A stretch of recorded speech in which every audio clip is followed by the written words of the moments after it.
Hey everyone!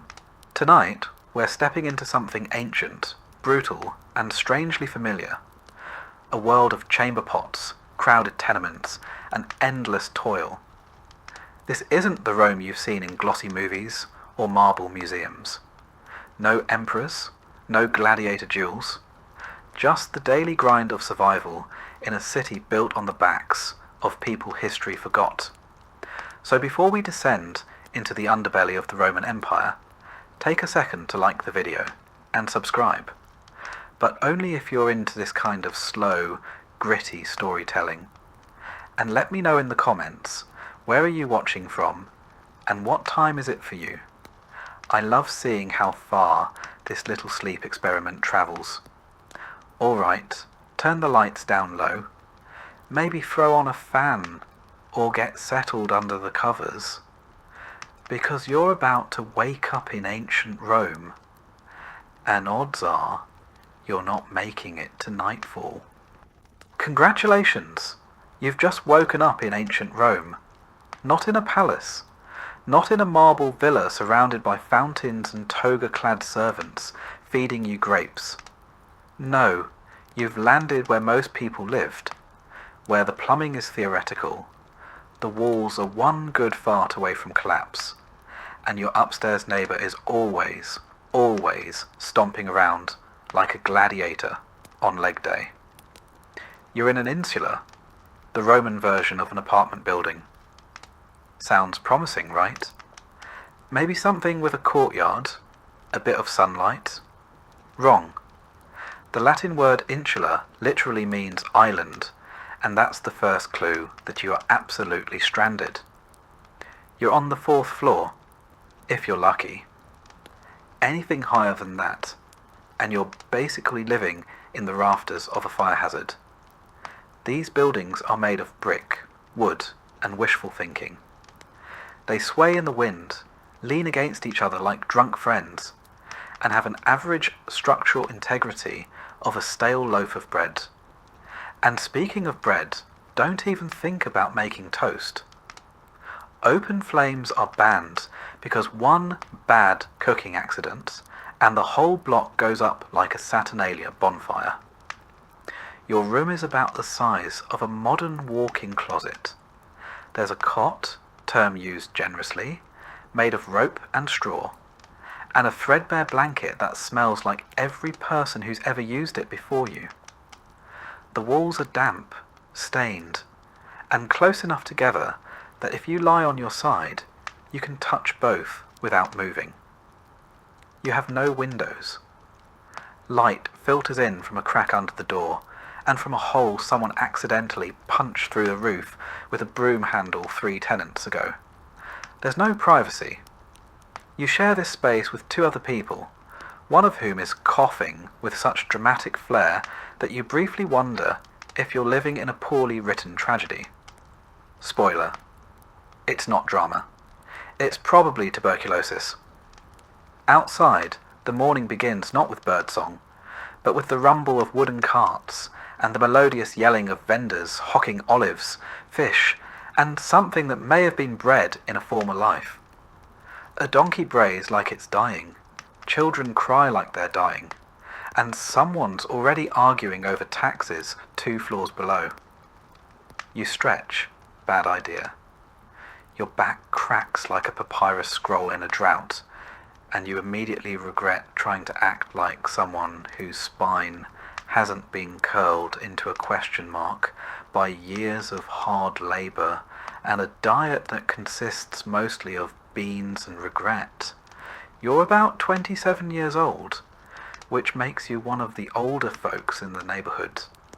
Most people die before 40, usually from some combination of injury, infection, or inhaling too much whatever it is that leaks from the latrine pit every summer. You shuffle out of bed, barefoot. Of course you're barefoot. Shoes cost money, and if you had money, you wouldn't be living here. The floor is cold and sticky. Is it wine? Is it urine? Is it olive oil? It's probably all 3. You step around your neighbour's sleeping form and try not to kick the communal chamber pot. It's full. It's always full. Time to relieve yourself? Great, you've got options. Option 1, the aforementioned chamber pot, which will soon be dumped. Drum roll, please. Right out the window. There's a whole system to it. You're supposed to shout cave before you launch the contents onto the street below, which means watch out in Latin. But let's be honest, nobody does. The streets reek of urine, feces, spoiled food, and dead dreams. The gutters are open, the waste flows freely, and if you're lucky, the rain hasn't washed it all back toward your front door. Hygiene, you ask? That's adorable. There are no showers, no soap, no toothpaste. You might wash your face in the public fountain if you're feeling fancy, and don't mind sharing your morning splash with 14 other people and a stray dog licking a wound. You scrape your teeth with a stick. Maybe rub some ash on them if you're feeling bougie. Breath? It smells like a fermented mixture of old lentils and existential dread. Still, you pull on your tunic, your one tunic, and head outside. It's made of rough wool or linen, stained in ways you've long stopped trying to identify. It smells like mildew and human.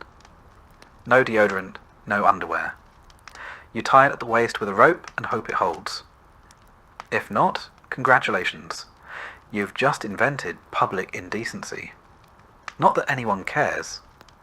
Modesty in Rome is mostly reserved for statues and upper-class poetry. Stepping outside is like entering a war zone of the senses. The street is already packed. Vendors scream, beggars shout, oxen defecate mid-step. Flies swarm in thick clouds over the fish stalls. Somewhere nearby, a rooster is being murdered, or possibly just expressing itself. Someone's cooking something that smells like disappointment. Your neighbour's child runs past, barefoot and covered in something that might be jam, might be blood, might be both. You make your way down the street toward the communal bakery, one of the few luxuries you share with the rest of your block. You hand over your government-issued grain ration, a lump of barley flour wrapped in cloth. The baker takes it, adds it to the others, and hours later you'll get back a small, hard, blackened loaf. It's barely edible, mostly ash from the public oven's coals. But hey, it's warm and it's yours. Assuming no one steals it first. Breakfast? Sure, let's pretend. If you're lucky, you get a bit of pulse, a thick gruel made from boiled grains. It's what most poor Romans eat every day. Grain, water, maybe some chickpeas, maybe not. If you're having a good day, there's a drizzle of olive oil on top. If you're having a bad day, the drizzle is rat urine and you don't know it yet. Meat? Only for the rich? Milk? Spoils too fast. Cheese? Maybe. Eggs? Only if you steal them from a chicken that lives under your stairs. Most protein comes from beans, lentils and dreams. If you want fruit, it better be in season and unspoiled. Otherwise, you're just gnawing on the husk of an overripe fig and pretending it's a plum. You might stop by the latrina, a public latrine, to take care of business.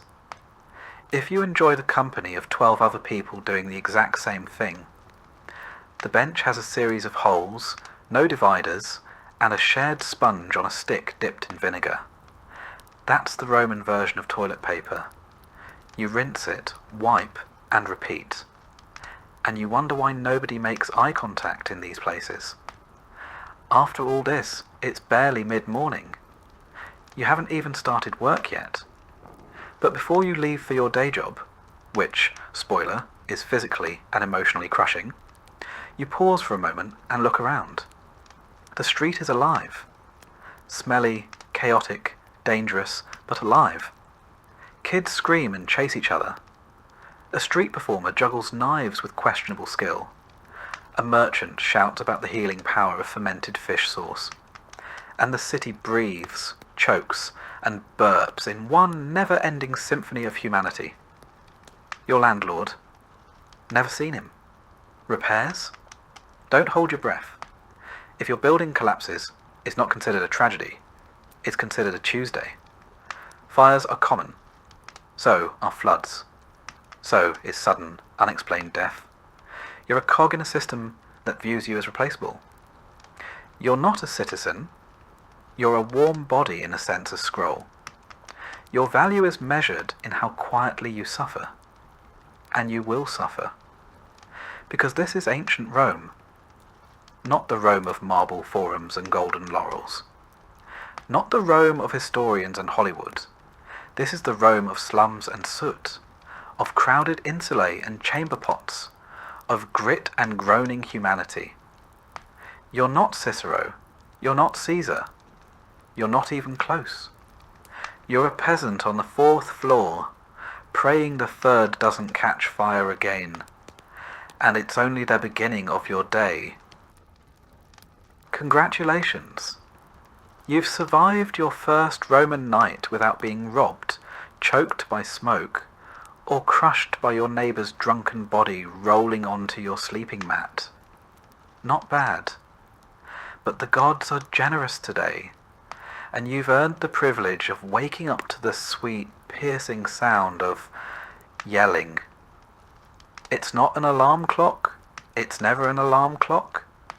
It's your neighbour yelling at his wife, or the vendor below your window screaming about fish, or the chamber pot hitting the cobblestones after someone above you dumped last night's wine and body fluids out the window.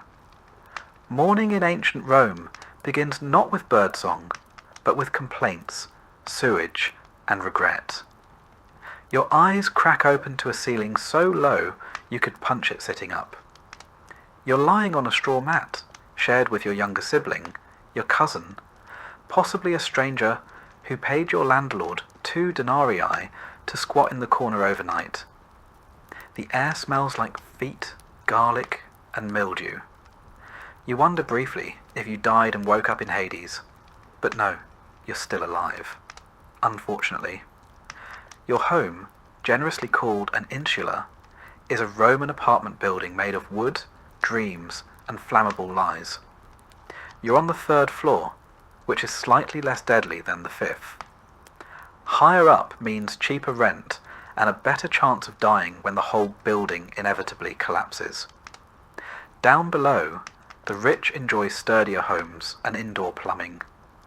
Up here, you enjoy rats, water leaks, and the subtle creaking that reminds you this structure is held together by hope and mould. You swing your legs over the side of your mat and immediately regret it. The floor is damp. It's always damp. Water? Wine? Blood? Who knows? The answer doesn't change the fact that your only sandals were stolen last week, and you've been walking barefoot ever since.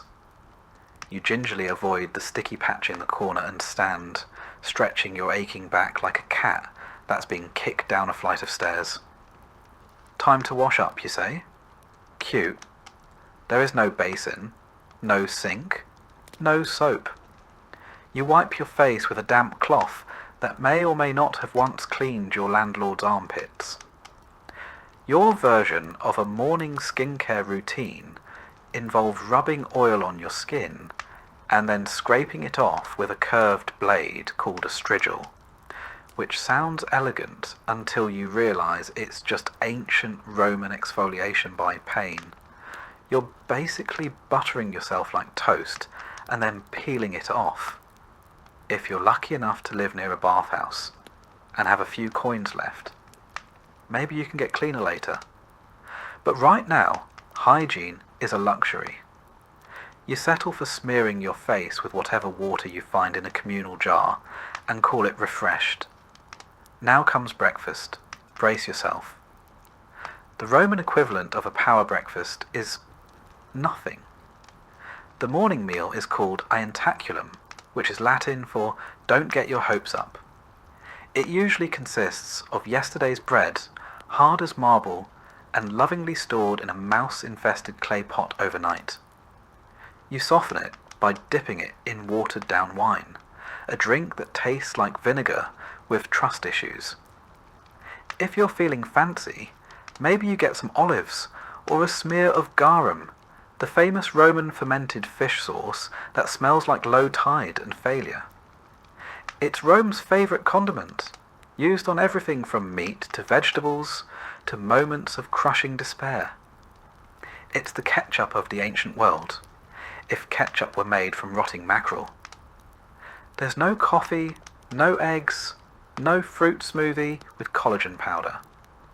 Your breakfast has one job: prevent immediate death. It succeeds, barely. You chew in silence while your neighbours scream about something, probably taxes or bread rations. Or maybe it's that guy on the second floor who keeps sacrificing pigeons in the hallway. You don't ask. The rule of thumb in Roman tenement life is this: the less you know, the longer you live. Once you've gnawed your way through a slice of disappointment and sipped your wine-flavoured sadness, it's time to dress for the day. Don't get excited. You have two garments: a tunic made from rough wool and a threadbare cloak that's more whole than fabric. The tunic itches, the cloak stinks, and both have been repaired so many times they're basically held together with prayers and the dreams of better fabric. Underwear? Hilarious. You tie a belt around your waist to keep everything vaguely attached and hope no one notices your left shoulder is always exposed because the fabric keeps sliding off. The rich wear togas. You don't. Togas are for citizens, people with status. You? You're a pleb. A non-citizen if you're an immigrant.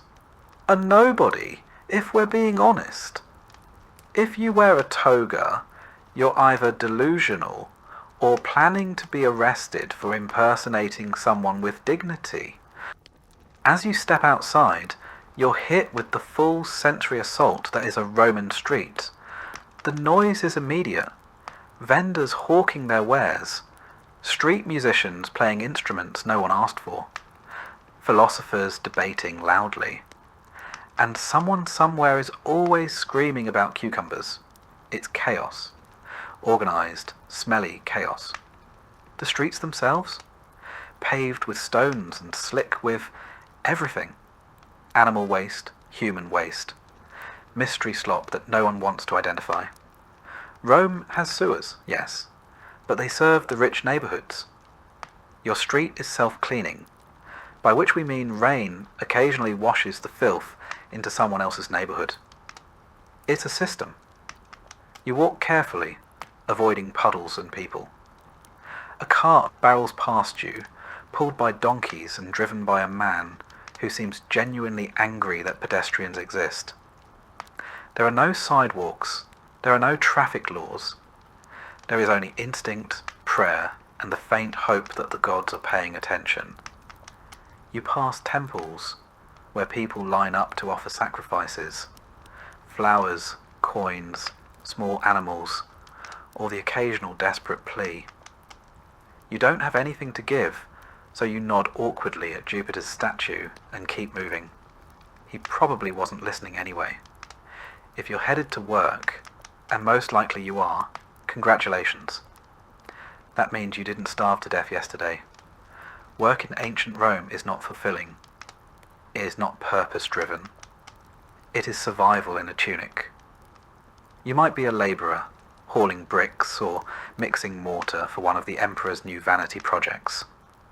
Or maybe you're a porter, carrying goods up and down stairs in a building with no structural integrity. You might be a street cleaner, a fish seller, a potter, or worse, a public latrine attendant, paid in pity and bronze coins to sweep filth off marble and pretend your soul isn't slowly escaping through your nostrils. The hours are long, the pay is miserable, and your boss might beat you for fun. If you're a slave, you don't even get paid. You just work. And if you complain, you're whipped. If you collapse, you're replaced. If you die, well, Someone else gets your blanket. Midday approaches, and the sun is brutal. Rome's climate is hot, sticky, and utterly unbothered by your suffering. There's no air conditioning, no shade unless you cling to a building's shadow like a sweaty ghost. Your tunic sticks to your skin. Your sandals, if you have them, slap against the stones with every exhausted step. And if you don't, your feet are slowly becoming part of the pavement. Lunch? Ha! It's called prandium, and if you're lucky, it's more bread. Maybe a bit of cheese. Maybe dried fruit or a boiled egg if your employer had a good gambling night.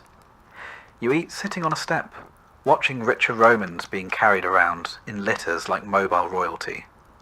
You chew, and you try not to think about how you're probably consuming sand and rodent hair. As the day wears on, the smells intensify.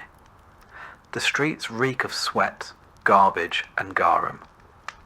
You pass a bakery and inhale deeply, the scent of fresh bread temporarily tricking your brain into thinking life is worth it. Then you remember bread is taxed, and your landlord raised rent again, and your water jar cracked last night, and your cousin is still sick with whatever plague is currently fashionable.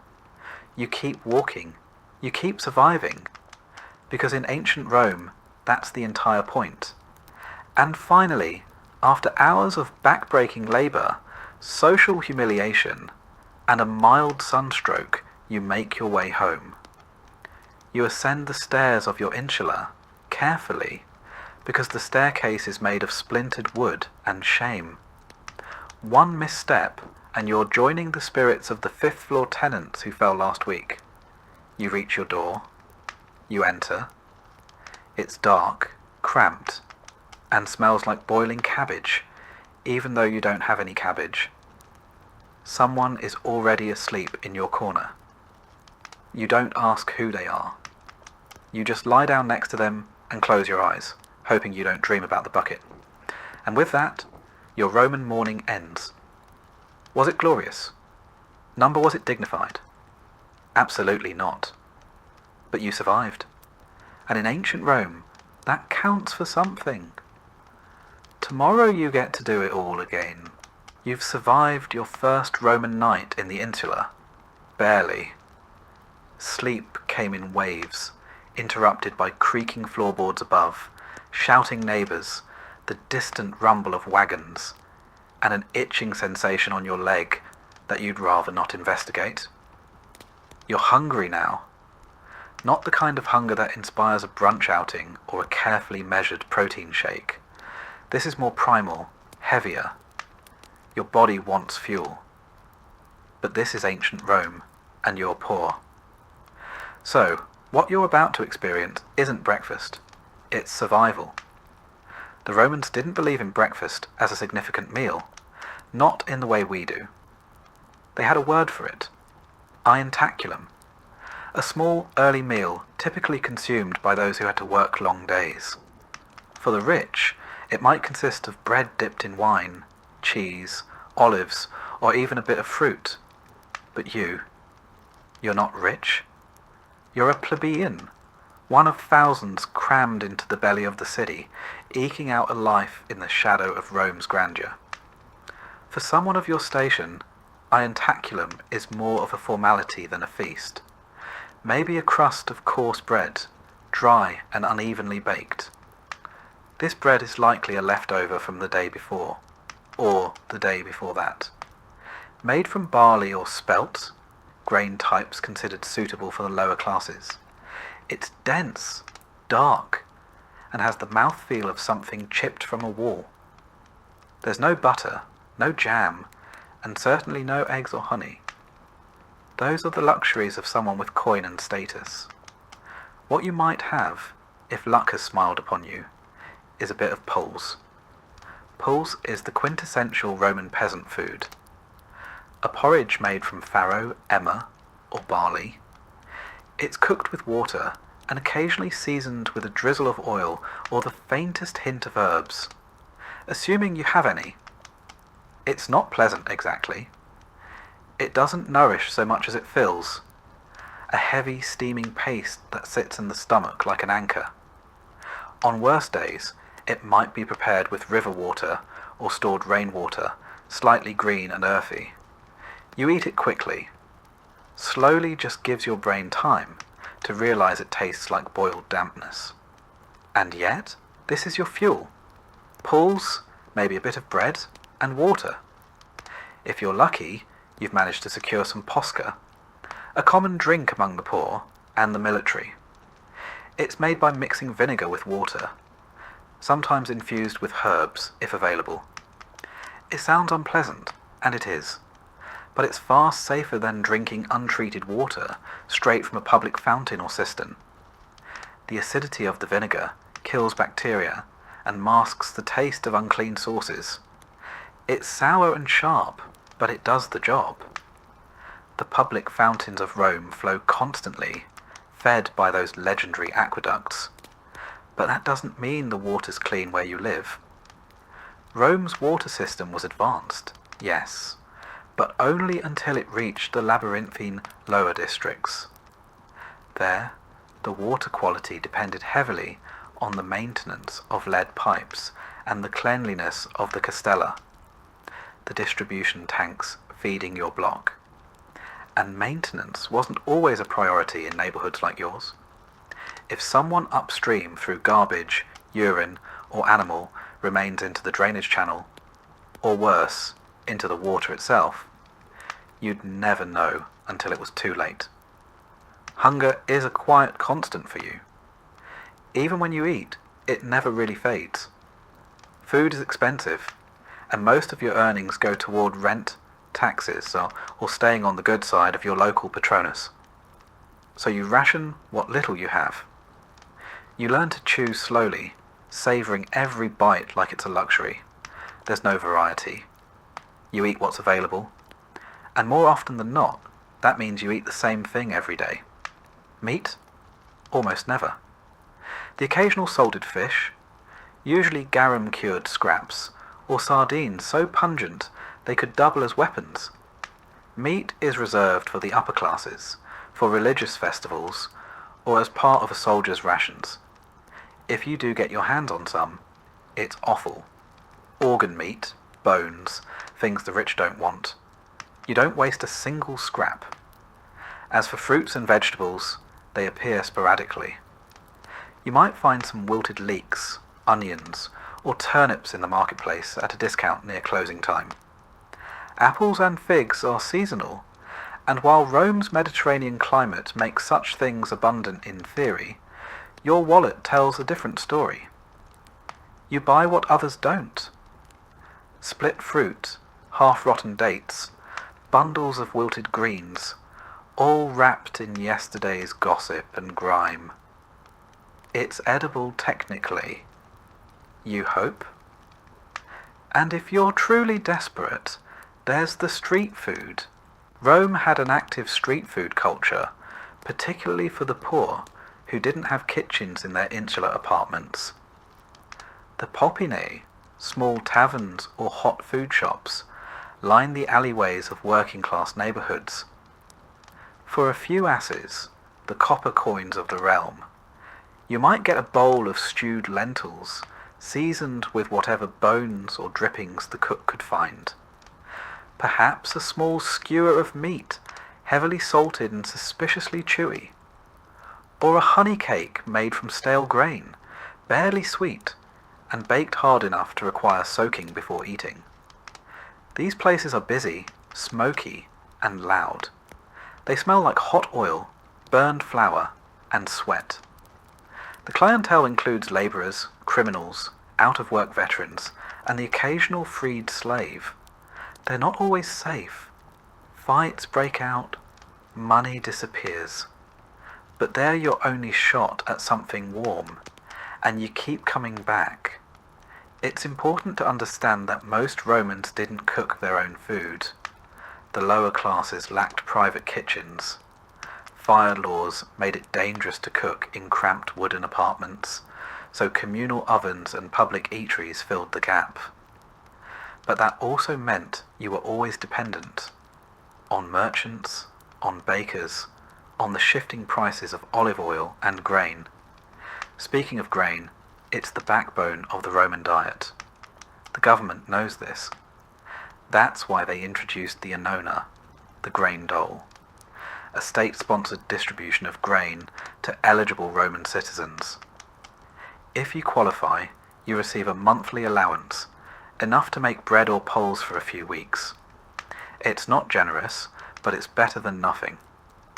For many, it's the line between hunger and starvation, but access isn't guaranteed. You need to be registered, male, and Roman. If you're a woman, a foreigner, or a slave, the annona isn't for you. You find other ways. Food for you is rarely fresh. Bread goes stale quickly. Pools clings to the bottom of pots long after it should have been scrubbed out. What you consume today was cooked yesterday, or last week. Spoilage is common. Flies are constant. But waste is unthinkable. You eat around the mould. You scrape off the bad parts. You chew slowly, savouring what little flavour remains. And yet, despite all of this, the city never starves, not completely. Rome's granaries are full. Its imports steady. Ships from Egypt, Sicily, and North Africa sail in daily, their bellies full of grain, oil, and wine. The empire feeds its capital like a mother feeds a hungry child. You just don't always get your share. If you're a slave or a freedman in service, your meals depend on your master's whim. You might get stew, bread, or leftovers from the main table. Or you might go hungry until someone remembers you exist. If you're a day labourer, your meal breaks are dictated by your work. Dig ditches, haul stones, build baths, and maybe, at mid-morning, you get 10 minutes to gnaw a piece of dried fig, or drink from a shared cup. And let's not forget feast days. Not because you're invited to the banquet, but because it's the one time the rich throw scraps to the streets. Religious festivals sometimes include public offerings, distributions of food or coin, perhaps a roasted pig, or a platter of bread and fish for the masses. It's not kindness, it's politics. But you take what you can get. By mid-morning, your hunger has faded into something else. A dull pressure. A reminder. You've eaten just enough to continue. You tie the cloth belt around your tunic a little tighter and get moving. You've got work ahead of you. Rome doesn't wait. And tomorrow, you'll eat again. Or you won't. But either way, you'll wake up in the same insula, with the same cracked bowl, and the same stale loaf waiting on a wooden shelf. Because in ancient Rome, food is never far away, but neither is hunger. The sun has fully risen now, and the Roman day is underway. For you, a plebeian, or perhaps a slave, that doesn't mean a slow stretch and a relaxing breakfast. It means the work begins, and it begins early. Rome is not a place of idleness for the lower classes. The empire may be vast, but the streets of the city feel like a funnel, where the sweat of thousands filters upward to benefit the few.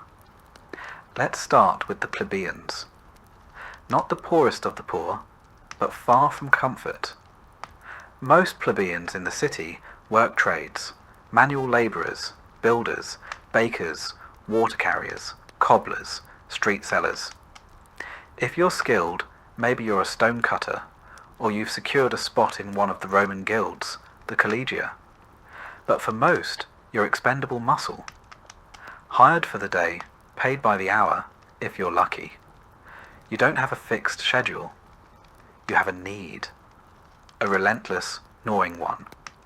You work because not working means not eating. You wake before dawn, grab what counts for breakfast, maybe a crust of bread or a spoonful of barley mush, and head out to find work. The forum is one place you might go, not to debate philosophy, but to stand around and hope someone needs a labourer. You're competing with hundreds of others. Some are stronger, some have tools. You don't. You're hired maybe to carry bricks across a construction site. Rome is always being built. Roads, aqueducts, arches, homes for the rich. It is said Augustus found Rome a city of brick and left it a city of marble. You'll be the one dragging that marble, sweating and silent. The work is brutal. There are no labour laws, no unions, no breaks, no helmets, no complaints. If you fall off a scaffold, you're not given aid. You're given a nod and a shove to the side so the next man can take your place. You don't ask questions. You don't slow down. The overseer watches with a stick in hand, and he doesn't carry it for decoration. If you're not lucky enough to find a builder's job, maybe you end up in the tanneries.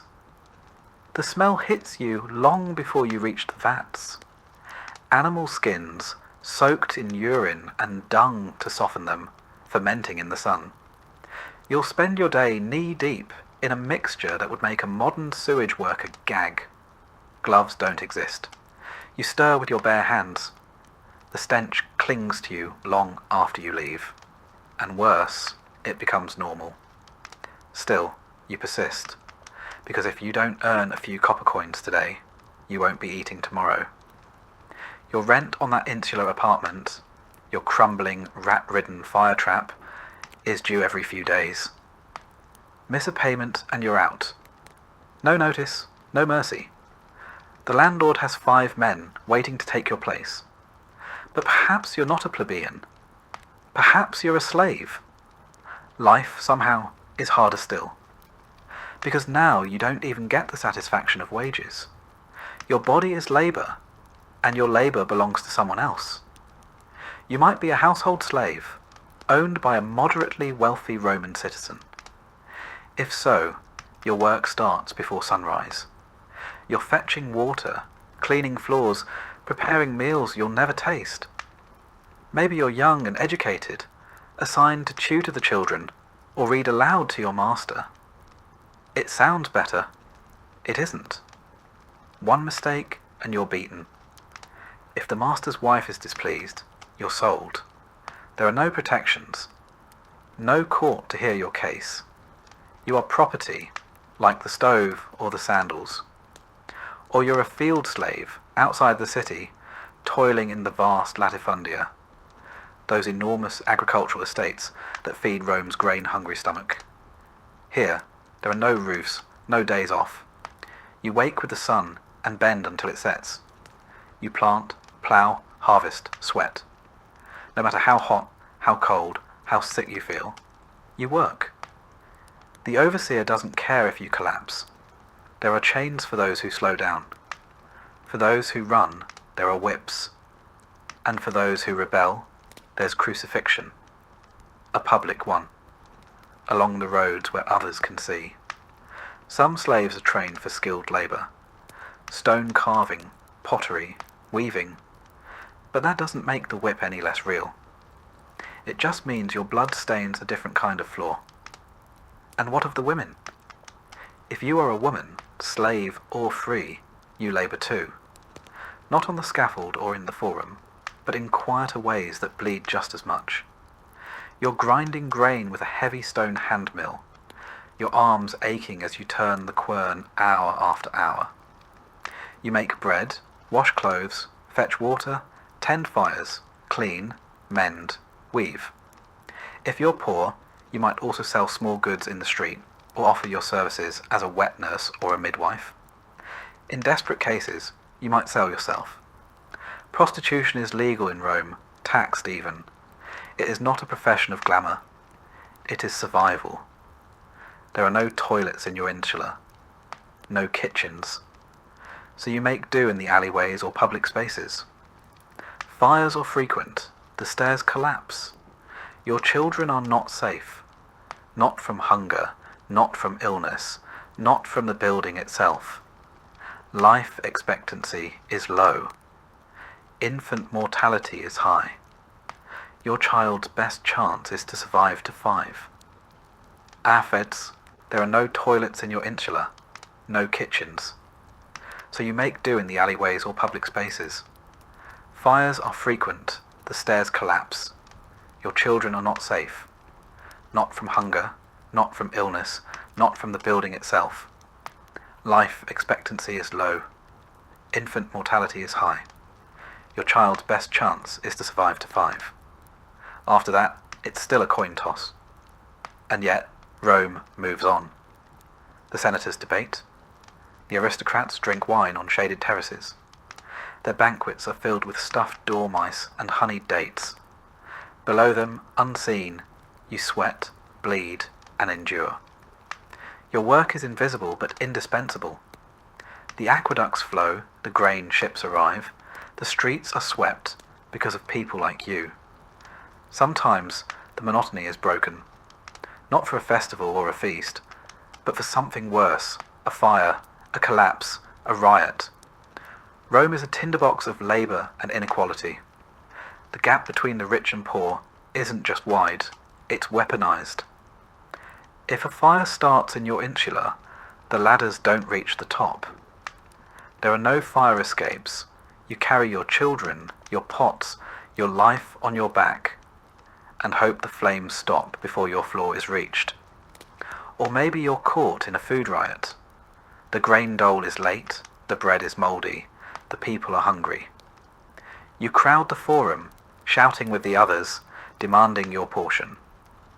The guards arrive, batons, shields, blood in the streets. You are dispersed, not heard. And then there's disease. Filth lines the alleys, latrines overflow. The Tiber, your drinking source, is also a sewer. You wash clothes in it, you bathe in it, you drink from it. Parasites thrive. Illness spreads. You know the signs.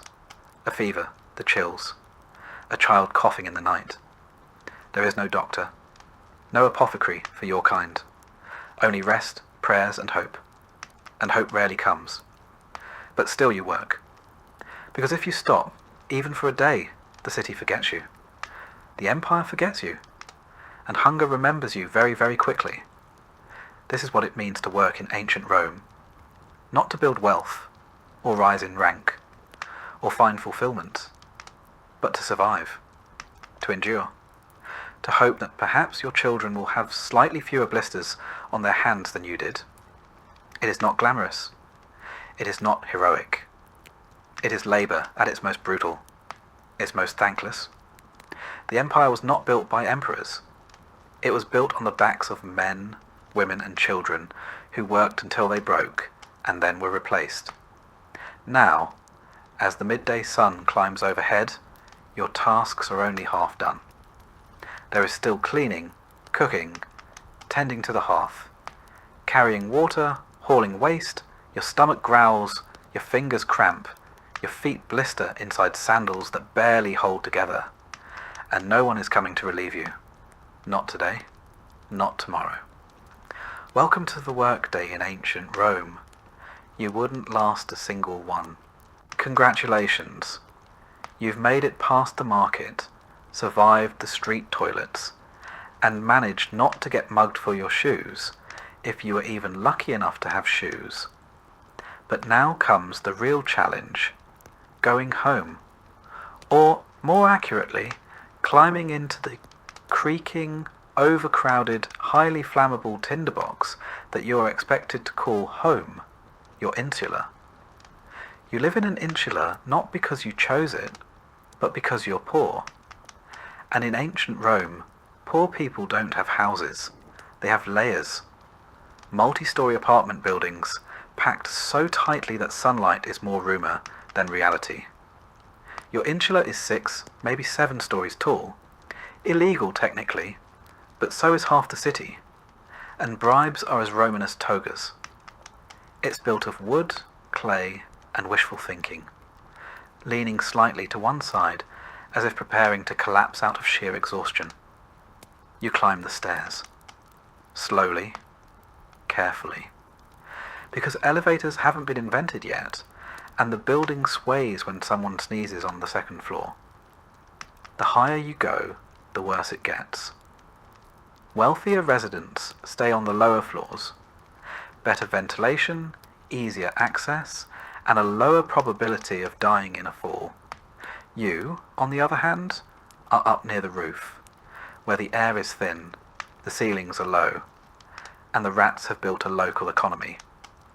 There are no private rooms, no insulation, and definitely no plumbing. Just a single room shared with your family, your livestock, and any opportunistic creatures that wander in through the cracks. The walls are made of mud brick, and your door doesn't quite close. But hey, you have a curtain. Luxury. And what about fire safety, you ask? Good question. Fire is your most constant, faithful threat, because every home needs fire to cook, to light, to warm. But there's no chimney, no ventilation, and no fire code. Open flames flicker from oil lamps and cooking hearths, inches away from the wooden beams that hold the whole place together. One spark, one gust of wind, and the entire block could be reduced to ash within the hour. Firefighters exist technically, but they are mostly slaves owned by the vigiles, the Roman fire brigade, and they're more interested in watching your insula burn so they can demand a bribe to intervene. In 24 BCE, Augustus formed the vigiles to stop Rome from burning down every third Tuesday. But let's be honest, they're underpaid, overworked, and famously corrupt. If you can't pay, they'll let it burn and confiscate whatever's left. They call it enforcement. You call it a robbery with extra steps. So you live in constant fear of smoke. Every night, you sniff the air before you sleep, wondering if that's dinner next door or the beginning of the end. Your belongings, what few you have, are always packed for a quick escape. A blanket, a bowl, maybe a small idol of Lares or Penates. The household gods, who at this point you're hoping accept bribes too. And then there's the noise. Rome is never quiet. Carts aren't even allowed during the day, so they all roll through the streets at night. The wheels grind like thunder on stone. Vendors shout, drunks sing, lovers argue, dogs bark, and someone somewhere is always playing a flute badly. Privacy is a fantasy. Your neighbours hear everything. Your arguments, your snoring, your gastrointestinal tragedies, and in return you hear theirs. But maybe it's better than being alone, because loneliness isn't common here. Your insula is crowded beyond reason. Dozens of families crammed into units smaller than a modern bathroom. Children crying, adults arguing, and old folks muttering prayers in dark corners. Sometimes people rent just a corner of a room, sleeping upright against the wall like human coat racks. When it rains, your roof leaks. When it doesn't, it still leaks. The water trickles down the inside walls, pooling on the floor, feeding the mould that grows behind your bed mat. The floorboards creak. The walls shift in the wind. You develop the uncanny skill of waking up seconds before the stairs collapse beneath a neighbour. It's not a matter of if the building will fall. It's a matter of when. And if that wasn't enough, pests. Rome's rodent population rivals its human one. Mice and rats scamper through your pantry, if you have one, and leave behind little gifts. Flies buzz thick around your food.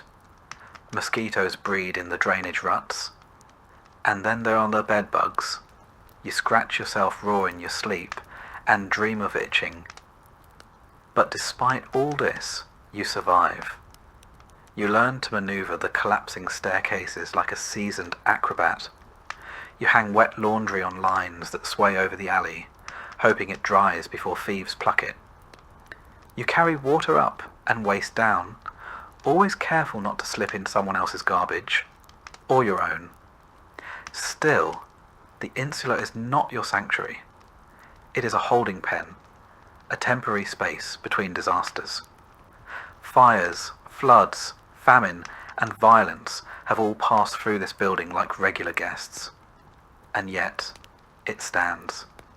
Just barely. There are moments, strange and fleeting, where you feel pride. A neighbour offers you stale bread. A child tugs your sleeve to show you a dead bird.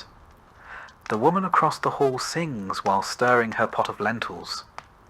You smile, even if just for a second, because you all live in the same cage, facing the same storms. Rome is massive, over 1 million people, and the rich live in marble palaces with mosaic floors and private baths. But you know their lives only by rumour. For you, the insula is everything.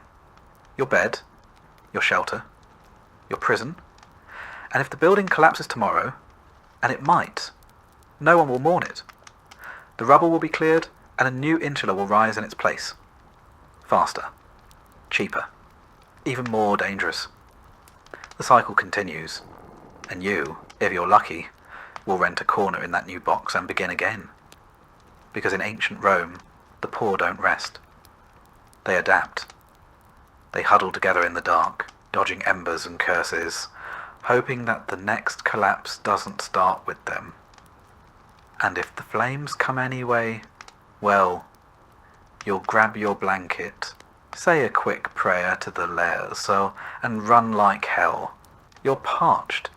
You've spent the morning toiling in the heat, surrounded by dust, noise, and the aggressive scent of humanity in full ferment. You want water. Cold, clean, life-giving water.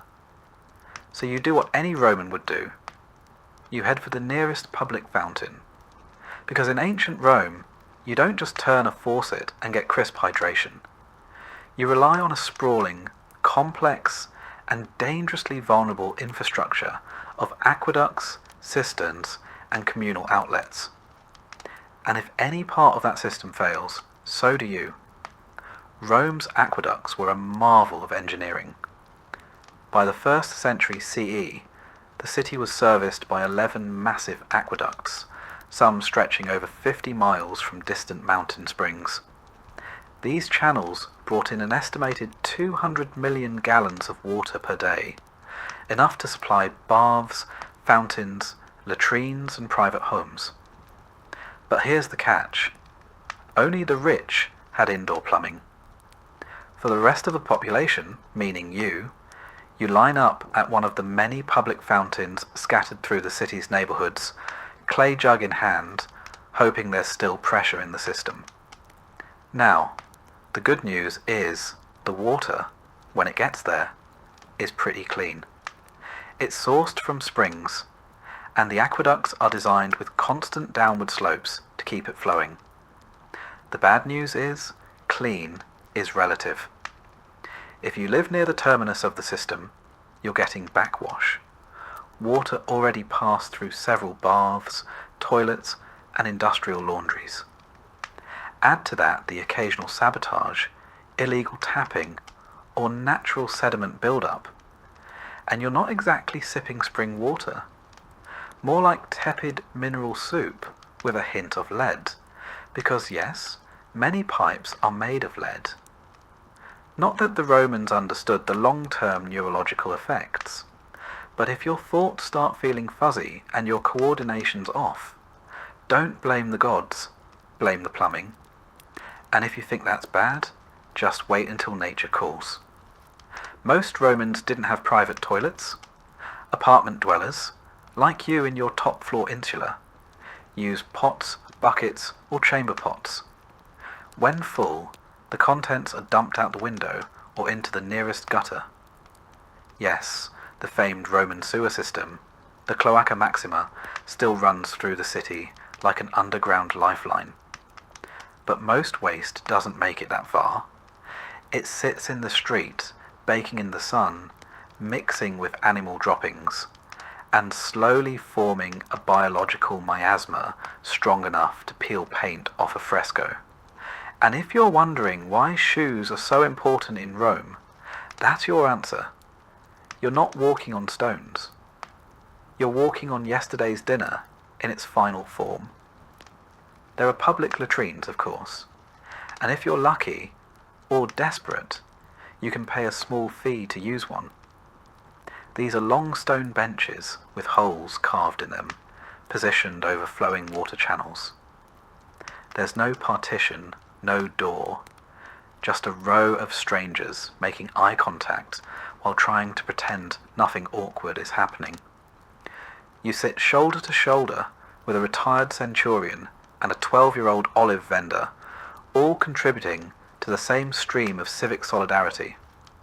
The Romans believed in shared experiences. This was one of them.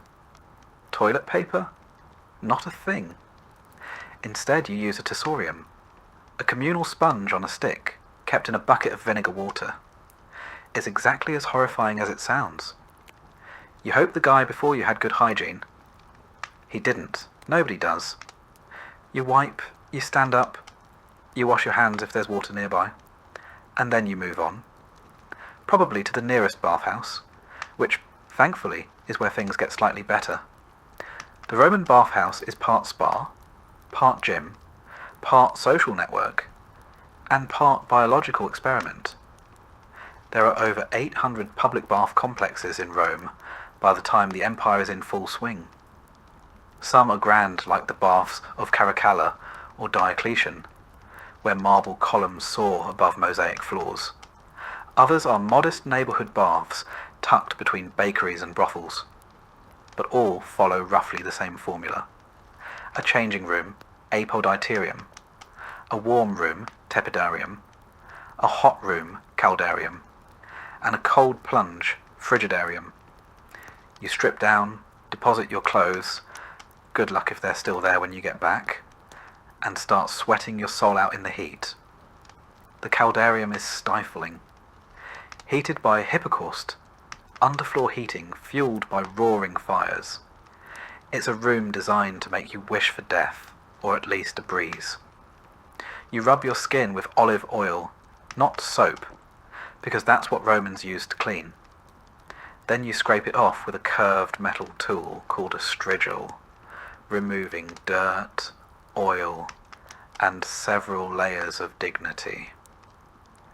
There are slaves to assist you if you're rich. If not, you do it yourself while trying to avoid eye contact with the senator next to you. Bathhouses are where deals are struck, gossip is traded, and diseases are casually spread. The water isn't drained between users. It's a warm, microbial soup of humanity, stirred hourly by the movement of hundreds of unwashed bodies. Skin infections, eye diseases, intestinal worms, everything is on the menu. And yet, this is one of the cleanest places in Rome. Outside the baths, personal hygiene is a gamble. You might wash your face daily and your feet often, but full-body bathing is more of a social event than a daily necessity. Perfumes and oils cover up most smells. Lice and fleas are common, but tolerated.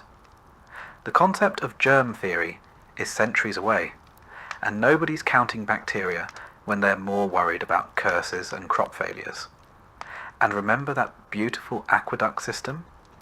It doesn't just supply water, it powers everything from grain mills to fountains to the flushing mechanisms in some elite toilets. But it's fragile. Earthquakes, floods, or simple disrepair can shut down entire sections of the city. When the aqueducts break, Rome doesn't just lose drinking water. It loses its public baths, its sewers, its fountains.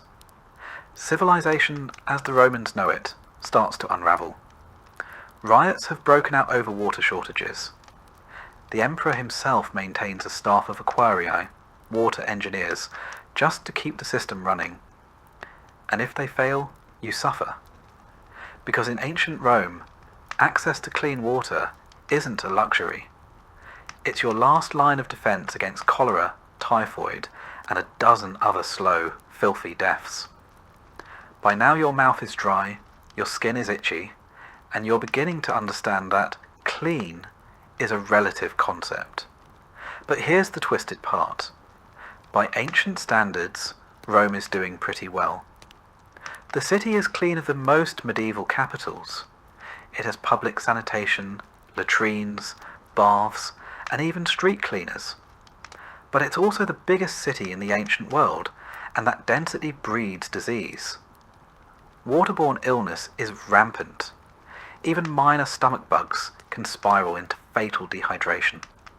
And if you're poor, which you are, you can't afford a private cistern or a servant to boil your water. You drink what's available, and you pray, not to be purified, but to be spared. So the next time you fill a glass from the tap or flush a toilet with confidence, remember, in Rome, your survival depends on gravity, lead pipes, communal sponges, and the goodwill of an aqueduct built by a man who probably bribed his way through half the Senate. You don't control your water. You just hope it doesn't kill you. And on that hopeful note, it's time to think about lunch, if your stomach can handle it. If you've managed to survive the slop of a Roman street, dodge dysentery from a clay cup of aqueduct runoff, and work a full day in the choking heat of the Sabora district without keeling over, you might think a bath would be the one mercy this city offers you. And to be fair, Rome is famous for its baths. But this isn't a hotel spa with cucumber water and lo-fi music. This is public bathing, Roman style. And for a plebeian like you, it's more about routine survival than luxury. Let's start with the setting. The Thermae, massive public bathhouses funded by emperors and designed to show off imperial grandeur, are sprawling complexes of steam, stone, and social politics. Think gym, barbershop, and social media feed all rolled into one. There are over 800 bathhouses across Rome by the 4th century CE, ranging from small balnea tucked into neighbourhoods to monumental structures like the Baths of Caracalla, which could host thousands of bathers a day. These places are architectural marvels: domed ceilings, mosaic floors, marble statues. But you're not here to appreciate the decor. You're here to clean yourself before your own body odour becomes a public health issue. Entry usually costs a quadrans, the smallest denomination of Roman currency, meaning it's technically accessible to almost everyone, even the poorest citizens. But just because you can afford to enter doesn't mean you belong. The hierarchy follows you through the door. Senators and equestrians recline in the hot pools and gossip in the tepidarium, while slaves like you scrub themselves with worn-out strigils in a corner, hoping no one important notices you tracking in street filth. The bathing process follows a predictable pattern. First, the apoditarium, or changing room. There are no private lockers. If you don't have a slave to guard your tunic and sandals, someone might walk off with them. Clothes are often stolen here, especially from the lower classes, and the clothes watchers, mostly enslaved boys, are often in on the thefts. Lose your clothing, and you might be walking home barefoot, wrapped in shame and public laughter. Next is the palaestra, the exercise yard. Yes, before bathing, Romans like to work up a sweat. You'll see men wrestling, lifting weights made of stone, or flinging javelins across the field.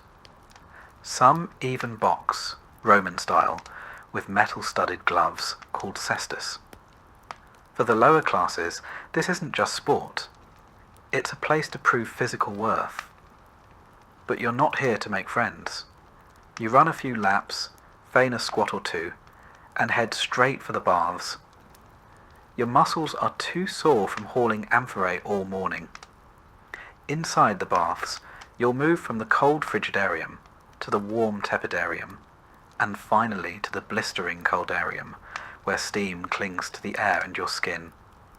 There's no soap. Instead, Romans coat themselves in olive oil, then scrape it off with a curved bronze tool called a strigil, taking dirt and sweat with it. If you're lucky, someone will help you. A friend, or more likely, another labourer just trying to speed things along. There's no privacy. You're naked among dozens of others, and the sounds of laughter, gossip, and grunts echo off the marble walls. This place is noisy, crowded, and hot. The air smells like a cocktail of oil, sweat, and mildew. Beneath the mosaic floors, fires rage in the Hipparcos system, an ingenious heating network that uses raised floors and smoke tunnels to pump warmth into the caldarium. Slaves tend these fires all day, shoveling wood in suffocating rooms with no light and no fresh air. Some die from the heat, but their deaths make the marble hot to the touch, the cost of Roman cleanliness. The water is changed only occasionally, and filtration is a concept centuries away. You're bathing in a soup of skin cells, hair, oil, and whatever else floated off the last 100 bathers. People relieve themselves in corners. If someone bleeds during a rough shave, or gets a nosebleed from the heat, that's just another addition to the communal brew.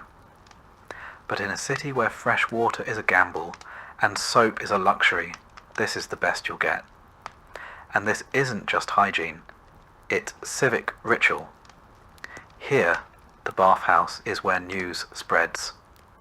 Someone whispers that the emperor was spotted in disguise at the theatre. Another boasts about his recent winnings at the ludus. A freedman offers political bribes in the tepidarium, while a prostitute waits in the hallway outside, pretending to be a masseuse. For the poor, this is also a rare space where you're not fully excluded. Rich and poor alike sweat together. For a few minutes, you share the same steam as men who rule provinces. But there's a danger here too. Bodies pressed together in humid air make perfect breeding grounds for illness. The plague of Cyprian, which will one day ravage the empire, spreads partly through bathhouses. Skin diseases, infections, lice, and fevers thrive here. The stone benches are often slick with something unidentifiable, and a misstep can send you slipping face first into a tile pool lined with strangers. If you're injured, tough luck. The medicus in the corner knows less about sanitation than a modern child. Once you've scraped yourself clean and suffered the caldarium, you move on to the final step, the massage and oil rubdown. Again, if you can afford it. Most plebeians skip this, but let's say today is payday and you indulge. A low-ranking attendant slavers you in another round of olive oil, rubbing your limbs with rough hands and muttering in Greek or Aramaic. The oil stings the cracks on your skin, the cuts from the field, and the raw patch you got last week from walking barefoot. You smile through it. The pain is worth the brief illusion of luxury. Afterward, you dry off with a scrap of wool. Linen is expensive. And return to your street clothes, now damp with sweat. You check the hooks in the appetiterium. Miraculously, your tunic is still there. You step outside, blinking against the sun. You're clean, sort of. But the streets are still thick with dust, dung, and the smell of salted fish. Within 5 minutes, you're sweating again. Dirt clings to your sandals. A child vomits near your foot. The bath was never meant to last. Bathing in ancient Rome is not about cleanliness, the way we think of it today. It's about participation. About appearing civilized in a society obsessed with cultus, grooming, display, and public performance. To be dirty is to be low, invisible. But to walk out of the Thermae, hair damp, oil glistening on your shoulders, is to momentarily rise above the grime of your station. Even if you'll return tomorrow to the same bucket of water and reused strigil. And if you think this is somehow indulgent, remember, For women, bathing was even more complicated. Separate hours or entire buildings were set aside, and while some enjoyed similar routines, many were kept at home, bathing with rainwater in cramped quarters. For enslaved women, bathing was sometimes done publicly by force, under the scrutiny of leering men or cruel mistresses. For the wealthy, a balneum, a private bath inside their villa, ensured you never had to mix with the masses. Heated by personal hippocaust, scented with imported oils from Arabia or Egypt, attended by silent slaves. But for the rest of Rome, the labourers, the couriers, the bakers, the sewer cleaners, the public bathhouse was a place of renewal, exhaustion, gossip, and risk. You went not to be healed, but to maintain the appearance of being human in a city that treats humanity like a fleeting luxury. The bath was not an escape. It was a pause from the heat, the stink, the fear, and the endless labour. It was a few minutes of semi-clean respite before stepping back into the furnace of Roman life. And with that fleeting relief, you head back out onto the cobbled road. Your feet still ache. Your skin is raw. And tomorrow, if you're lucky, you'll do it all again. Let's talk about Roman food. Not the banquets of emperors reclining on silk cushions with figs dripping in honey and servants fanning them with peacock feathers. You are not an emperor. You're not even close. You are, in fact, a plebeian. A working-class Roman in a cramped insula where breakfast is less about indulgence and more about surviving another day with enough calories to walk, work, and not collapse. So let's set the table. And by table, we mean whatever flat surface you can find that isn't covered in soot, bugs, or yesterday's crumbs. You eat with your hands, because forks are still a few centuries from existing. Knives? Sure, if you have one. But even then, it's mostly for cutting bread or defending your lunch from rats. Your daily diet, and let's be generous calling it that, is centered on one thing: grain. Specifically, a kind of wheat called far, spelt, and a lot of it. You eat it boiled into pulse, a porridge as bland as it sounds. Think of it as the ancient Roman version of oatmeal, only without sugar, milk, or any flavour at all. If you're lucky, it's salted. If you're really lucky, it has bits of onion or a drizzle of fish sauce, known as garum, to liven things up. That's right, fermented fish innards. It was the ketchup of the ancient world. It smelled like rot and seawater, and they poured it on everything. Bread, when you can get it, is dense, coarse, and made from stone-ground flour that might contain trace amounts of actual stone. Dental care isn't exactly booming right now, so every bite is a gamble between hunger and chipping a tooth. But bread is sustenance, and if you're a labourer or dock worker, it's essential. Rome even instituted a grain dole, a nona, to distribute grain to the poor. Without it, many urban citizens would simply starve. If you're on the list, you get your rations.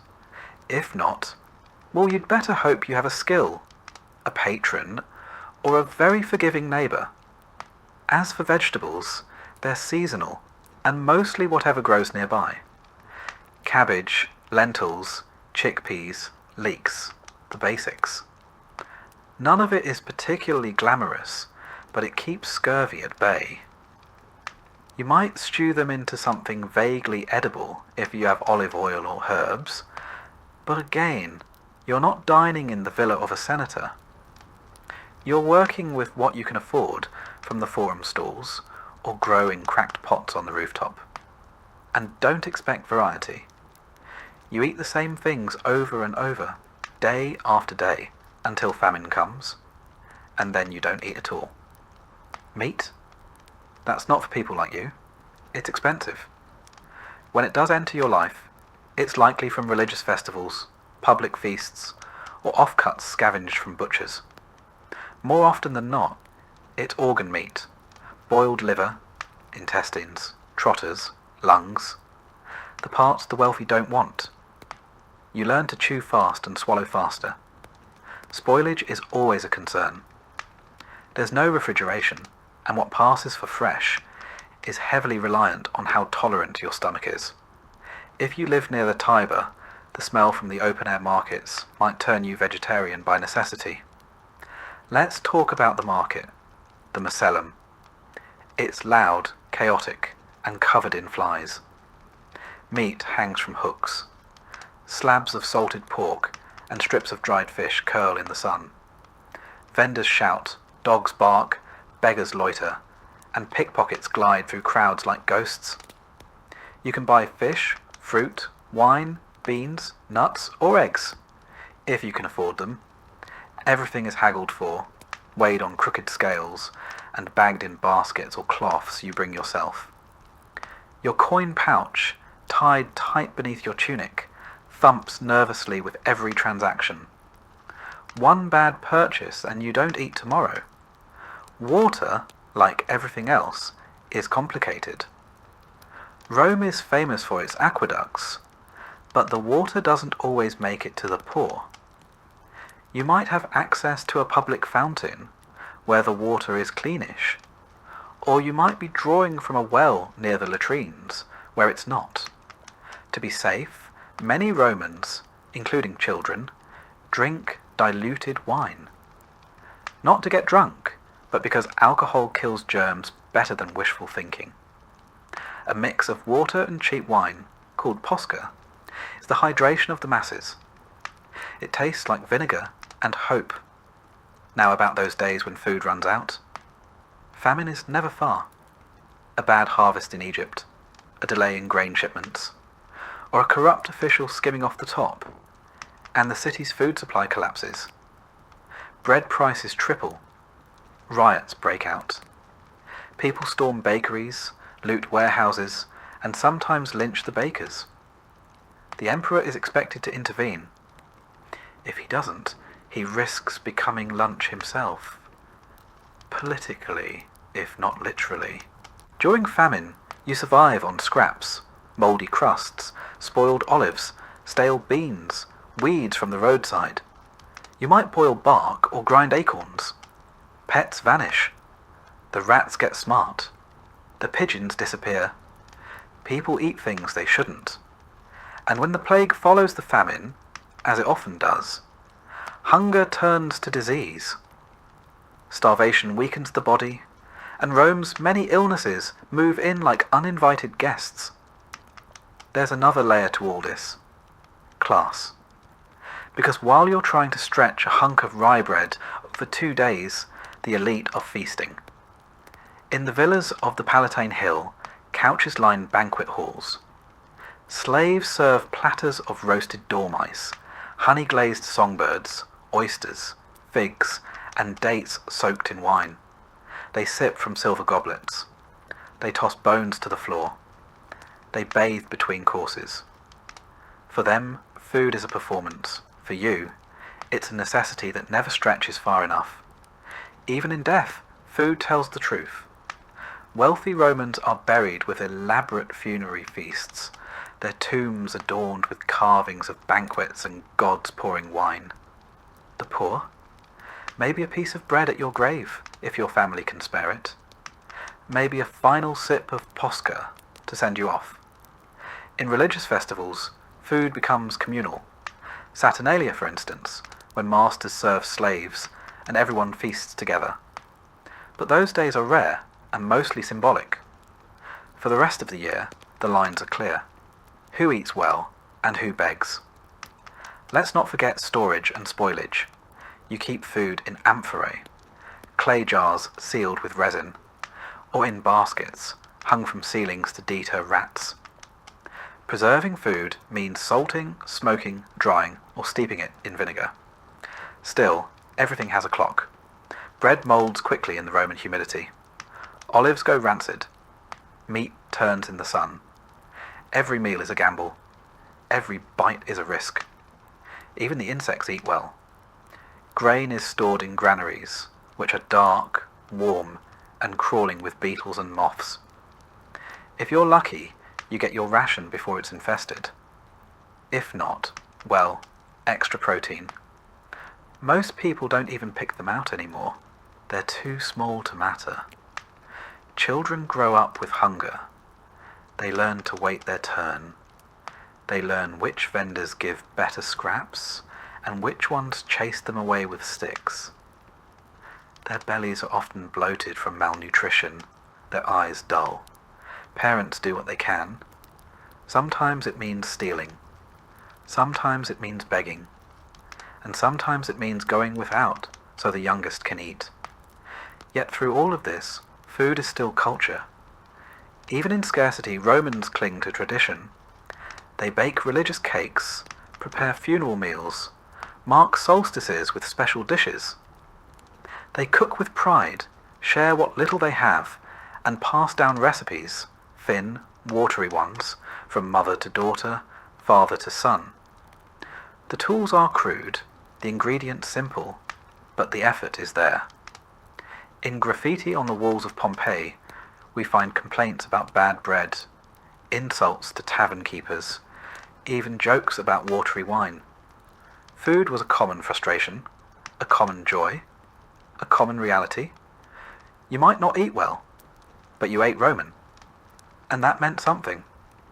So as you sit down with your cracked bowl of pulse, crust of tough bread, and cup of lukewarm posca, you're not just surviving. You're participating in the daily struggle that defined the lower classes of the empire. You eat what you can, when you can, and pray for the annona to arrive on time.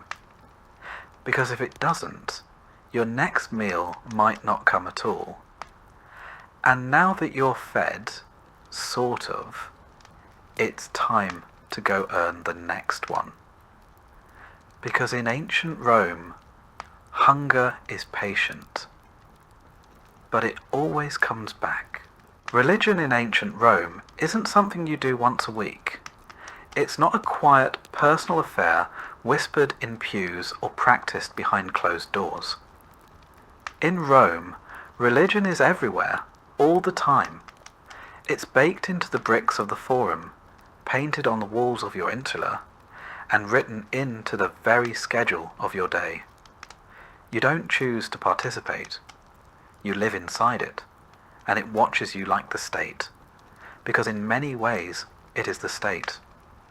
You wake before dawn, and already the gods are in your thoughts. Before stepping outside, you mutter a quick offering to the household spirits, the lares and penates. These are the guardians of your hearth and pantry, the invisible figures that ensure your home doesn't fall apart. There's no food left to burn for them this morning, just a crumb of dried bread and a half-hearted gesture of thanks. But it's the thought that counts. Sort of. You know the stories. Neglect the household gods, and your family could suffer illness, injury, or general misfortune. It doesn't matter if you believe it. Enough bad luck strung together starts to feel like divine punishment, and soon you're scrubbing the floor and lighting incense to try to win back their favour. Outside, the street is already alive with sounds. Hawkers bark from market stalls, children dart between columns, and smoke rises in lazy curls from tiny shrines at the corners. These aren't just decorative. These are altars. Small, open-faced boxes are holding flickering lamps, burnt offerings, and the thick scent of sacrificed animal fat. You pass them on your way to work. Maybe bow slightly, maybe don't. Someone always notices. Piety is social currency in Rome. Fail to observe the right rites, and your neighbours won't just talk. They might accuse. The Roman pantheon is crowded. Jupiter rules the skies with thunder and ego. Juno watches over marriage, whether it's miserable or not. Mars is the god of war and masculinity, and Vesta keeps the sacred flame of Rome burning. a job so important that her priestesses, the Vestal Virgins, are chosen as children and punished by death if they break their vows. That's the world you live in, one where virginity, fire, and political stability are all bound in a single thread, and where the divine is never more than a few footsteps away. Religion isn't optional, it's calendarized. Over 100 official festival days a year. Lupercalia, where half-naked men chase women through the streets in the name of fertility. Saturnalia, where slaves and masters switch roles for a day in a wild, upside-down mockery of freedom. And then there are the Consualia, Vinalia, Robigalia, and more. Festivals to crops, harvests, rain, sun, and even mildew. Yes, mildew. Because in Rome, every natural force has a name, a temple, and a priest. You, as a poor plebeian or freedman, can't afford expensive sacrifices. But the elite can, and they make sure you know it. Wealthy patrons slaughter bulls at the temples, their robes splashed with blood, incense thick in the air, while you stand at the back, clutching your small votive figurine, hoping the gods can hear your prayer from that far away. The ritual language is often Old Latin, barely understandable, even to those reciting it. But the spectacle, that's clear enough. Religion is theatre. It always has been. Do you take part when you can? Maybe your guild hosts a minor ceremony. Maybe you help lead a procession through the street for a local deity.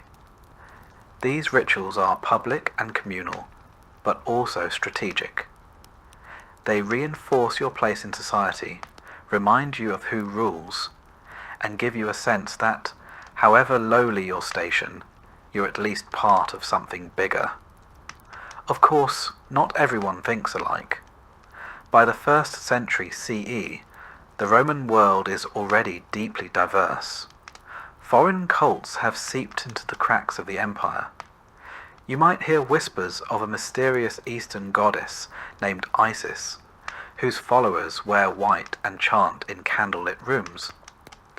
Or a strange sun god from Persia, Mithras, whose rites involve secret underground gatherings and symbolic meals of blood and bread. These religions are sometimes tolerated, sometimes outlawed, and always watched with suspicion. Romans value order above all. Anything that smells of disloyalty or secrecy is dangerous. That's why, when Christianity begins to spread, it doesn't just make the authorities nervous. It enrages them. A religion without sacrifices? A god without a face? A group that refuses to honour Jupiter or Caesar? That's not just impious, that's treasonous. But you, in this moment, probably don't think about Christianity. It's still a strange foreign sect on the fringes of Roman cities. You've heard of them, maybe. But your life is ruled by the gods of your ancestors, the expectations of your community, and the sheer momentum of tradition. Superstition is the second skin of daily life. You avoid walking under ladders, not because it's unsafe, but because it invites bad luck. A black dog seen at night? Omen of death? A sneeze? You immediately say salve, not out of politeness, but to protect the soul from escaping. You know the signs. A bird flies to the left. Bad news. Thunder after dusk. Don't travel. Dreams are interpreted, entrails are read, and omens are everywhere. Even the emperors consult augurs before battles or decisions. And it's not just the living you worry about. The dead don't stay quiet. Each year, during the Lemuria, you perform rites to keep the restless spirits, lemures, from haunting your home. You toss black beans over your shoulder at night while chanting ancient words, hoping it satisfies the shades. If you forget, well, don't be surprised if things go missing, or if the air turns sour in the dark. The temples are grand, of course, massive columns, gleaming statues, and priests in embroidered togas. But your real religion happens in the alleyways, kitchens, and bedroom corners of the working poor. You leave coins at roadside shrines. You tie ribbons to trees. You mutter charms when your child coughs too hard. You wear amulets around your neck to protect against the evil eye. A mosaic on your doorstep might feature a dog, or a phallus, or both to ward off danger. To a modern viewer, all this might seem superstitious or quaint, but to you, it's life or death. Without antibiotics, germ theory or psychology, you turn to the gods for explanation. Why did the fire start? Why did your baby die in the night? Why did the grain spoil in storage? The gods are fickle. You didn't do enough. You forgot an offering. You used the wrong words. Someone in your building insulted Mercury, and now everyone pays the price. And yet, despite all this, religion gives you meaning, a structure, a rhythm, a way to understand the chaos. When your child is born, you present it to the genius of the family. When you marry, you light the ceremonial torch and bind hands with sacred ribbons. When someone dies, you mourn for the prescribed number of days, burn their possessions, and whisper their name until your throat goes hoarse. Because in Rome, remembering the dead is how you keep them alive. To be forgotten is the true death. That's why inscriptions fill the walls of tombs and columbaria, names carved into stone so that someone, anyone, might remember them. And so you keep praying, offering, watching. Not because the gods are kind, but because they are powerful. Not because the rituals are easy, but because they're necessary. You live in a city where divine favour and political favour are nearly the same thing. Where neglecting a festival could be blamed for an earthquake. Where sacrifice might avert plague. Or not. But better to try than be accused of causing it. The day winds down. You pass another shrine, this one dedicated to Janus, the two-faced god of beginnings and endings. You stop. You bow. You whisper a few words you barely understand. Because the gods are everywhere in this city. And in ancient Rome, the last thing you want to do is be noticed by one of them. The sun is low on the horizon now, casting long shadows across the uneven, cobbled streets of Rome. The smells of the city, sewage, olive oil, smoke, and sweat, cling heavier in the cool evening air. But you don't have time to notice. You're about to learn what it means to live in a world where justice isn't blind. It just chooses not to see people like you. As a plebeian, a freedman, or worse, a slave, you exist at the very bottom of the Roman legal ladder. The law is not an abstract idea. It's a tool of control, written by the elite to protect property, preserve hierarchy, and make examples out of the lower classes. Forget equal rights. Justice in ancient Rome is transactional. If you lack wealth or connections, the law is less a shield and more a weapon pointed squarely at your neck. Let's say someone accuses you of theft. Maybe a fellow vendor claims you've shortchanged him at the market. Maybe a neighbour thinks you stole a loaf of bread, or someone's sandals went missing, and your name was mentioned. That's all it takes. You're hauled in for questioning, and the burden of proof doesn't fall on your accuser. It's on you. And in many cases, if you're a slave, it doesn't matter whether you're guilty or not. The only question is how much pain it'll take to extract your confession. Torture is not only legal in ancient Rome, it's expected, especially if you're enslaved. The logic goes like this. A slave has no honour, so they can't be trusted to tell the truth without persuasion. That persuasion comes in the form of whips, branding irons, and racks. You can be interrogated simply for being in the vicinity of a crime. If your master is murdered, all the slaves in the household can be tortured and executed, regardless of guilt, just to make sure the true culprit is among the dead. Even as a citizen, your options aren't much better unless you're wealthy. Legal representation exists, but lawyers, called advocati, aren't paid in fees. They work for favours, social advancement, or because they're seeking political attention. And if your case is brought before a magistrate or in front of a public tribunal, you better hope your opponent isn't rich. Bribery is commonplace. Trials can be delayed indefinitely. And the judges are often members of the same elite class as the accusers. Connections matter more than evidence. Punishments are public, brutal, and designed to humiliate. Flogging, exile, and execution are on the table, but they scale with status. If a patrician commits a serious crime, they might be allowed to go into exile quietly, keeping their wealth and titles. If a plebeian does the same, it's chains, lashes, or worse. Execution methods vary. Beheading is considered relatively merciful, clean, quick, and reserved for Roman citizens. If you're not a citizen, crucifixion is far more likely. It's agonizing and public. Reserved for slaves, rebels, and the lowest criminals. You'll be stripped, whipped, nailed to wood, and left to die in the open. The birds will arrive before you're even gone. Romans view this not just as punishment, but as spectacle. One last, degrading performance before death. But not every crime gets you executed. Petty theft might earn you a beating or branding.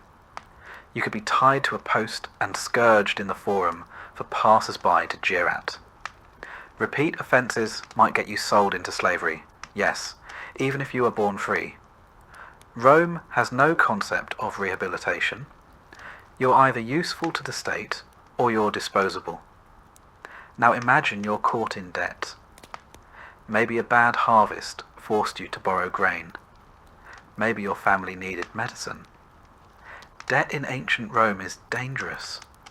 If you can't pay it back, your creditor has the legal right to seize your property, or your body. You can be imprisoned, sold as a bondservant, or forced to labour to pay off what you owe. The system is predatory, and it's meant to keep the lower classes forever straining just to survive. And don't expect privacy or calm. Justice happens in public spaces, the forum, the basilica, sometimes even the market.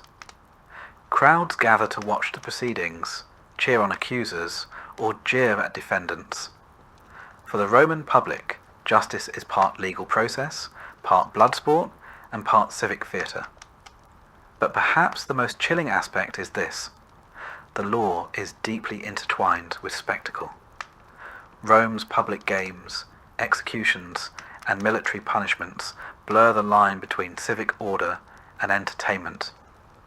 Criminals sentenced to die might be thrown to wild beasts in the amphitheatre.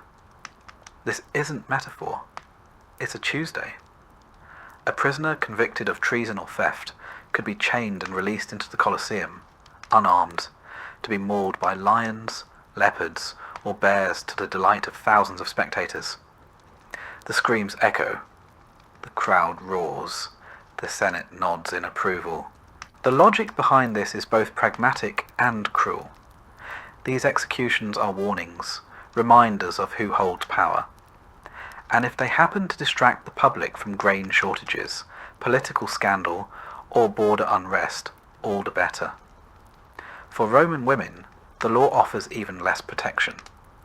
A husband can legally kill his wife if she's caught in adultery. A father can disown or execute his child under patria potestas, the absolute power of the male head of household. Domestic abuse isn't a crime, it's a family matter.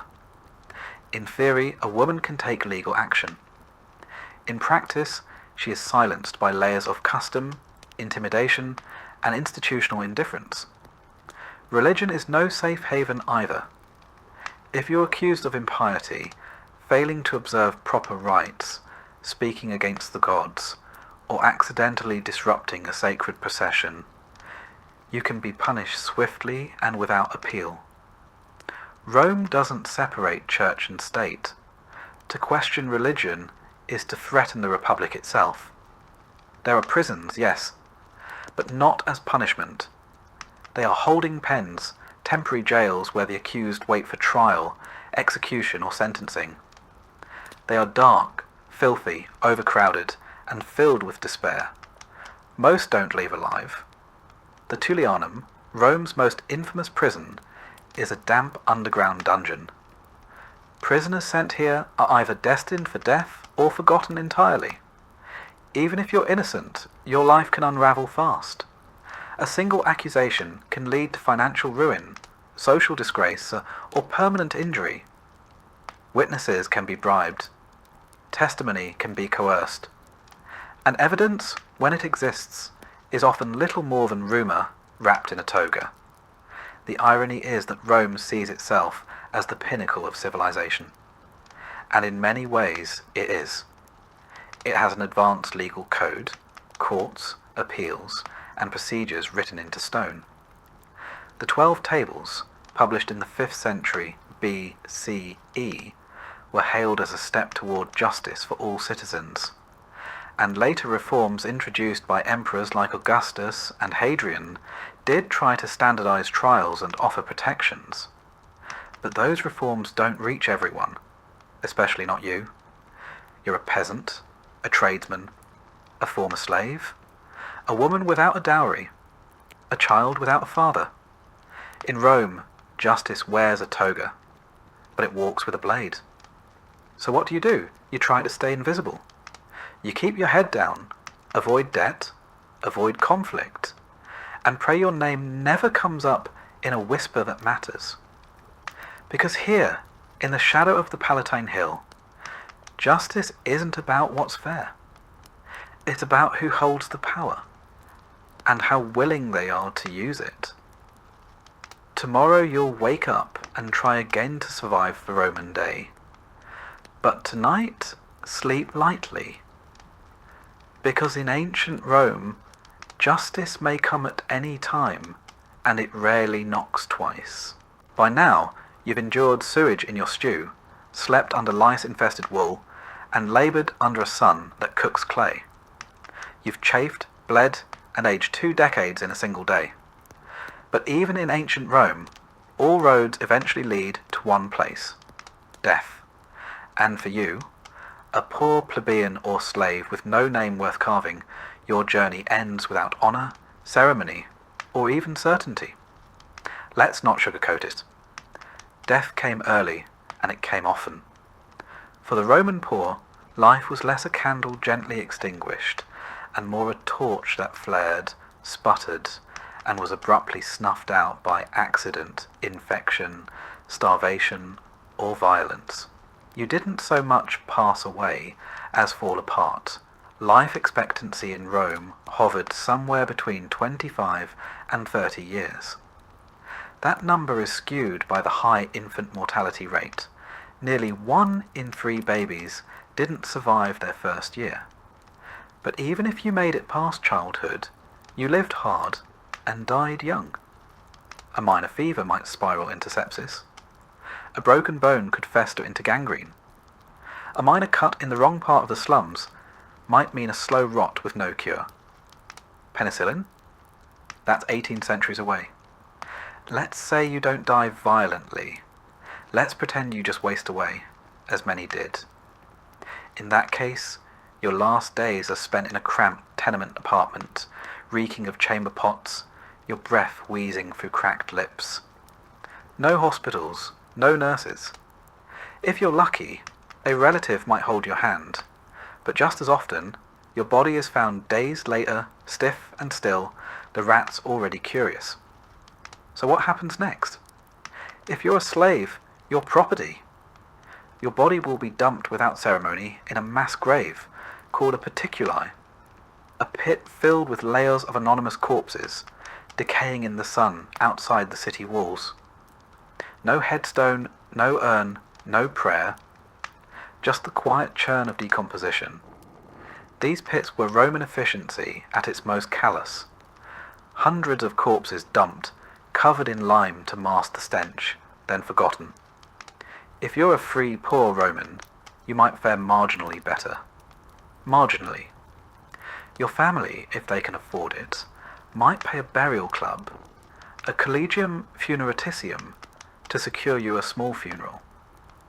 These clubs were the closest thing to insurance for the working poor, pooling dues to provide the minimum, a proper cremation or burial, and a modest ceremony. You might even get a small plaque or terracotta urn if your family scraped enough coin together. But if they didn't, back to the pit you go. Now let's talk about what the Romans believed came next. The afterlife, according to traditional Roman religion, was a murky and uninviting place called the underworld. It was neither paradise nor punishment, just a continuation of existence, only dimmer. The souls of the dead, manes, wandered restlessly unless properly appeased with food, drink, and ritual. The poor couldn't afford grand rites, which meant many spirits were believed to linger as hungry, vengeful shades. The wealthy, of course, had tombs, mausoleums, engraved sarcophagi, and elaborate rituals. Some had their ashes stored in beautiful marble urns inscribed with poetry. Their names would be spoken for generations. You, on the other hand, may have never had a full name recorded at all. And the worst part? Death wasn't even safe from politics. If you were executed, your body might be denied burial altogether, especially if convicted of treason or sacrilege. Criminals were crucified, left to rot as a warning, their bones scattered by dogs. Others were condemned to damnatio memoriae, condemnation of memory, where their names were scratched off records, statues defaced, their identities erased from history. There's something uniquely cruel about dying twice, once in the body and once in the memory. Let's pause for a moment. You've lived this entire day as a nobody in ancient Rome. You've eaten spoiled lentils, relieved yourself in a broken pot, fought rats for a spot to sleep, and collapsed after hauling bricks or firewood or wet laundry in the relentless sun. And now, after all that, your death is quiet, unrecorded, and statistically expected. It would be easy to end the story here in silence, buried beneath a mound of others just like you. But history isn't only about endings. Sometimes it's about perspective. So let's take a breath. Right now, you're probably lying in a bed, a real one, with blankets that aren't alive. You likely have access to medicine, clean water, and food that doesn't require a risk assessment. You've brushed your teeth today. You've looked at a screen. You're not fighting for survival, not in the ancient sense. And yet, this Roman peasant you embodied today, the one scratching at lice, bartering for onions and ducking chamber pots, still matters, because they're real. Not by name, perhaps, but by the millions. Their backs built aqueducts and temples. Their voices echoed in forums. Their bones paved the literal roads that stretched from Britain to Mesopotamia. They bore the weight of empire, silently and without inscription. History often forgets the poor. It remembers emperors, generals, poets, and philosophers. It gives us marble busts and bronze plaques. But underneath it all were men and women who never wrote a line of Latin, who never stood in a senate, and never saw their likeness chiseled in stone. And maybe that's the real reason this story was worth telling. Because for one night, one quiet moment before sleep, you lived their life. You felt the straw under their back, the cold breath of winter between cracked walls, the weight of hunger, and the absurdity of surviving a world designed to break you. You didn't last a day, not really, but you came closer than most ever will. And when you wake up, maybe you'll carry something with you. Not guilt, not pity, just perspective. Perspective that clean water is not guaranteed, that hot food is not a given, that your bed, your toothbrush, your medicine, your toilet, they're not minor luxuries. They're miracles stacked one on top of the other, born from centuries of struggle, from broken backs and forgotten lives. So, as the screen fades to black, and the last words whisper into your ear, take a moment, thank a peasant. They're the reason you're not one.